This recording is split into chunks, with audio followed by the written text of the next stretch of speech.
சித்தமெல்லாம் நிறைந்த சித்தர்கள் வரிசையில் நாம் இன்று பார்க்க போவது வாழைப்பழ சித்தர்.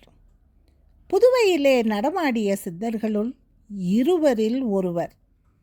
இவரது பூர்வீகம் மற்றும் பின்னணி பற்றிய தகவல் எதுவும் தெரிய வரவில்லை. புதுச்சேரி சாரம் பகுதியிலே சில வருடங்களுக்கு முன்பு இந்த வாழைப்பழ சித்தர் இருந்ததாக கூறப்படுகிறது. சாரம் கிராமத்து பகுதி தோட்டத்தில் வாய்க்கால் ஓரம், அசுத்தங்கள் நிறைந்த சாக்கடையோரம் ஆனந்தமாக படுத்தபடி கால் மேல் கால் போட்டுக்கொண்டு சுருட்டு ஒன்று புகைத்தபடி இருப்பார். எதை பற்றியும் கவலைப்பட மாட்டார். இடுப்பில் ஒரே ஒரு அழுக்கான வேட்டியை அணிந்திருப்பார். பகலில் அது வேட்டியாகவும் இரவில் அது போர்வையாகவும் மாறி பாதுகாப்பளித்து வந்திருக்கிறது.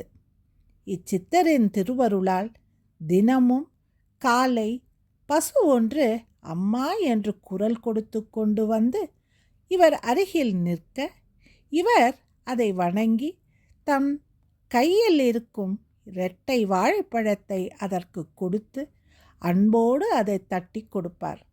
அதன் பின்னர் அந்த பசு சென்றுவிடும். இவ்வழக்கம் தொடர்ந்து நடைபெற்று வந்திருக்கிறது. வழக்கமாக தினசரி சொல்லி வைத்தாற்போல் பசுமாடு எப்படி இவர் இருக்கும் இடம் தேடி வருகிறது?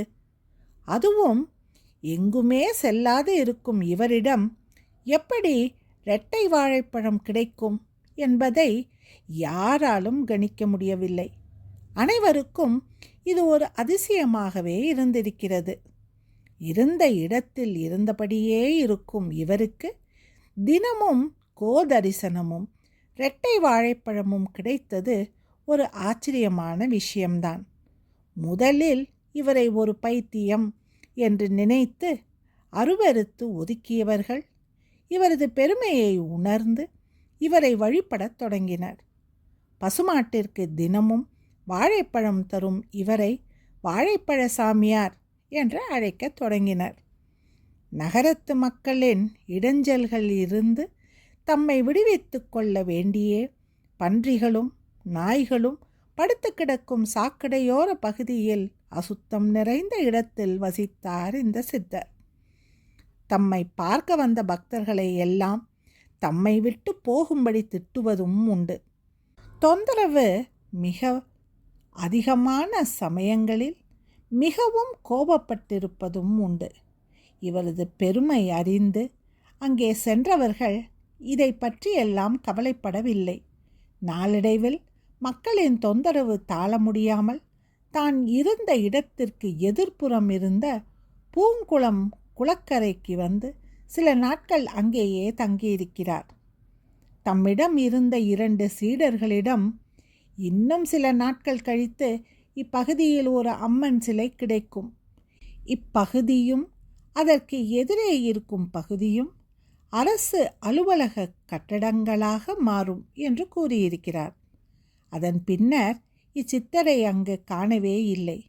அவர் என்ன ஆனார், எங்கே போனார் என்கிற தகவலே யாருக்கும் தெரியவில்லை. அவரது சீடர்களும் தெரியவில்லை. சித்தர் வாக்கு பொய்க்காது என்பார்கள். அவர் சொன்னபடியே அரசு கட்டிடம் கட்ட அந்த பகுதியை தோண்டிய போது அங்கு அம்மன் கற்சிலை ஒன்று கிடைத்திருக்கிறது.